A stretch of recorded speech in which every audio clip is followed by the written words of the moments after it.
मंगलसूत्र, मछली, मीट और अब मुजरा।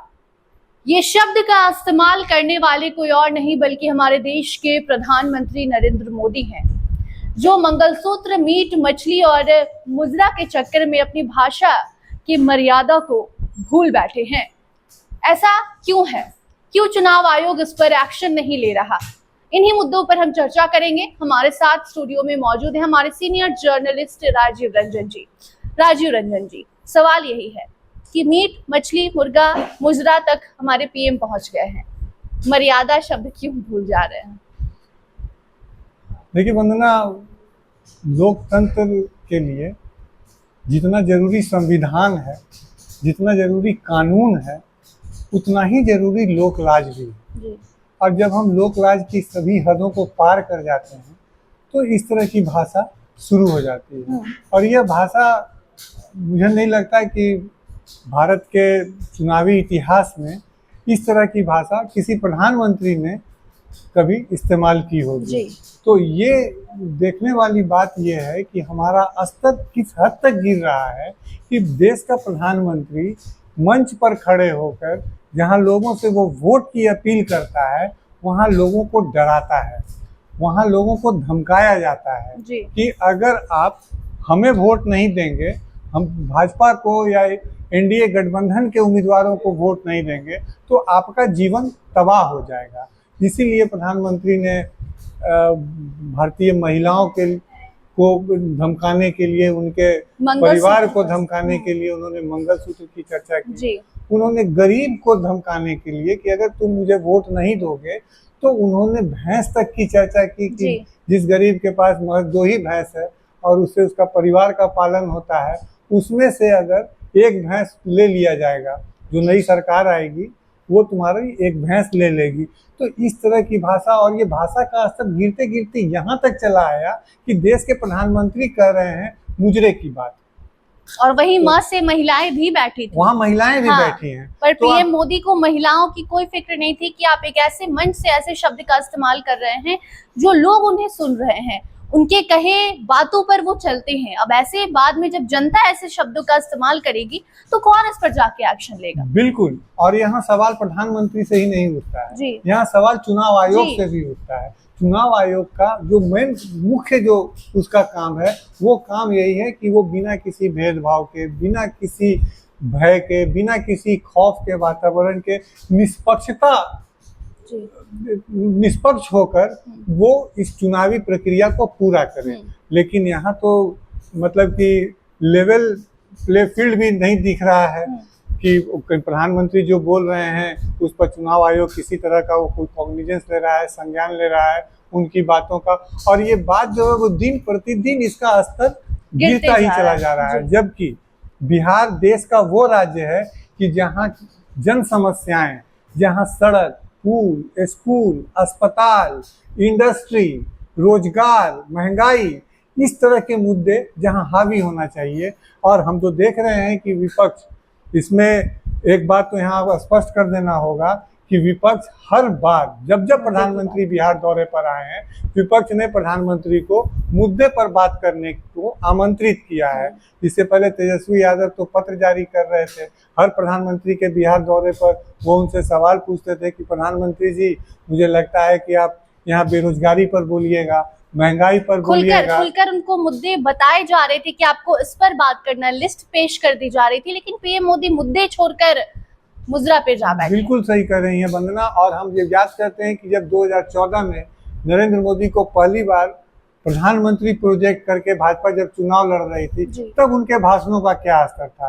तब प्रधानमंत्री बेखौफ होकर के बेरोजगारी की बात करते थे, रोजगार देने की बात करते थे, हर साल 2 करोड़ युवाओं को रोजगार देने की बात करते थे, महंगाई पर लगाम कसने की बात करते थे। डॉलर जो लगातार कमजोर, रुपया के सामने मजबूत हो रहा था और रुपया कमजोर हो रहा था, प्रधानमंत्री तब ये बात कहते थे कि जिस देश में डॉलर की कीमत ऊंची होती है और उस देश की अपनी मुद्रा की कीमत नीचे होती है, तो वो उसमें सबसे ज़्यादा जो अपमान होता है उस देश के साथ साथ उस देश के प्रधानमंत्री का होता है। लेकिन आज ये तमाम मुद्दे गौन हैं, कहीं इसकी कोई भी कहीं आपको महक नहीं आती है इनके भाषणों से। और जब प्रधानमंत्री यहाँ एक नैरेटिव सेट करके जाते हैं तो फिर भाजपा के और नेता, आज अमित शाह भी काराकाट में चुनावी सभा को संबोधित कर रहे हैं और वो बिहार में आकर पाकिस्तान के परमाणु बम की चर्चा करते हैं। तो सवाल ये उठता है कि इस पूरी चुनावी प्रक्रिया में जनता की बात, जनता की समस्याएं, जनता की आवाज़ कौन सुन रहा है, ये सबसे बड़ा सवाल यहाँ ये उठता है। राजीव जी, सबसे बड़ा सवाल चुनाव आयोग पर भी उठना चाहिए, क्योंकि चुनाव आयोग राहुल गांधी हो, खड़गे हो, उन लोगों पर पहले एक्शन ले चुकी है। उन्हें चेतावनी दी जा चुकी है कि आप अपने शब्दों की मर्यादा को समझें, वरना आप पर एक्शन लिया जाएगा। आप एक मंच पर जा रहे हैं, क्या आप बोल रहे हैं, किसको बोल रहे हैं, ये सब सोच समझ कर बोलिए। और ये बोलने वाला कोई और नहीं, चुनाव आयोग है। लेकिन क्या देश भर में सोशल मीडिया का जमाना है, कोई भी बात छिपती नहीं है। मछली की बात हो, मीट की बात हो, मंगलसूत्र की बात हो और अब मुजरा की बात हो, सोशल मीडिया पे ट्रेंड कर रहा है पीएम मोदी का ये बयान। ऐसे में क्या चुनाव आयोग कान बंद करके बैठा है या आंखों पर पट्टी बांधे बैठा है, जो उसको ये सब कुछ दिख नहीं रहा है? देखिए, आप बिल्कुल समझ रहे हैं। सबसे पहला सवाल तो चुनाव आयोग से ही होता है। और मैं चुनाव आयोग के हनक की बात करूं तो मुझे याद है 2004 का लोकसभा चुनाव था और पटना में उस समय तत्कालीन गृह मंत्री या उप प्रधानमंत्री कहें, वो लालकृष्ण आडवाणी पटना की गांधी मैदान में सभा को संबोधित कर रहे थे और चुनाव प्रचार की अवधि उस दिन खत्म होने वाली थी और 6 बजने वाले थे। तो ऐसे में मुझे याद है कि उस समय पटना के तत्कालीन डीएम, वो गौतम गोस्वामी उस समय पटना के तत्कालीन डीएम थे, उन्होंने मंच पर चढ़कर प्रधानमंत्री को घड़ी दिखाई और बोला कि उप प्रधानमंत्री को घड़ी दिखाई और उन्होंने बोला कि महोदय, आपका समय समाप्त हो चुका है, चुनाव प्रचार की अवधि खत्म हो चुकी है, आपको मंच से नीचे उतरना पड़ेगा। और मुझे याद है कि लालकृष्ण आडवाणी ने पटना के डीएम की वो बात स्वीकार की थी और लोगों से कहा था कि मुझे आदेश है कि मैं मंच से नीचे उतर जाऊं क्योंकि चुनाव प्रचार की अवधि समाप्त हो रही है। तो कहाँ चुनाव आयोग का ये हनक था? और आज प्रधानमंत्री या भाजपा के नेता जो भी अपने मुंह से बोल सकते हैं, जो भी अपने भाषणों में शामिल कर सकते हैं, और उनको एक भी यहाँ तक कि न चेतावनी न कार्रवाई की बात उनको। और हाँ, आपने भी सही कहा कि उन्होंने राहुल गांधी और खड़गे को पत्र लिखा है। वो पत्र की एक कॉपी प्रधानमंत्री को भी दी गई है कि आप चुनावी भाषणों में शालीनता बरतें। तो ये प्रधानमंत्री तो इतने से मानने वाले तो नहीं दिखते हैं। तो ये जो स्तर है भाषा का, इससे बिहार की जनता बहुत परेशान है और प्रधानमंत्री को अपनी भाषा पर थोड़ी सी तो लगाम लगानी होगी। देखिए, छठे चरण की चुनाव की समाप्ति हो चुकी है, 7वें चरण की तैयारी शुरू हो गई है। जेपी नड्डा, अमित शाह, पीएम मोदी लगातार बिहार आ रहे हैं, यहाँ पर जनसभा कर रहे हैं और उस दौरान जब भी वो बात करते हैं, खासकर हिंदू मुस्लिम और भी कई तरह की बातें करते विपक्ष जो है उस पर सवाल उठाते हैं। लेकिन सबसे बड़ी बात तब हो जाती है जब पीएम मोदी बिहार में आते हैं और वो अपनी भाषा की मर्यादा को भूल बैठते हैं और कुछ ऐसी बातें कह देते हैं जिस पर अब चुनाव आयोग पर सवाल उठने लग जाते हैं कि चुनाव आयोग क्यों नहीं कोई एक्शन लेती है, क्योंकि पीएम मोदी की बातों को हर कोई सुनता है। और अब पीएम मोदी जब ऐसी भाषा का इस्तेमाल करेंगे तो आगे जब जनता ऐसी भाषा का इस्तेमाल करेगी तो उस पर कौन एक्शन लेगा।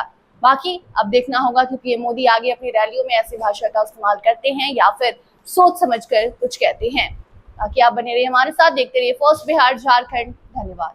पनोरमा ग्रुप, जो सोचता है वो करता है, आपके अपने सपनों का आशियाना।